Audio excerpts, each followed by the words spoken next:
temple of the Most High begins with the human body, which houses our life, essence of our existence.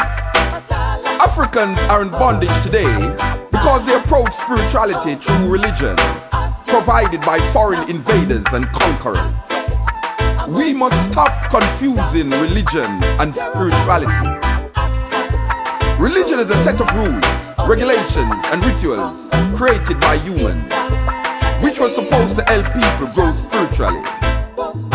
Due to human imperfection, religion has become corrupt, political, divisive, and a tool for power struggle. Spirituality is not theology or ideology.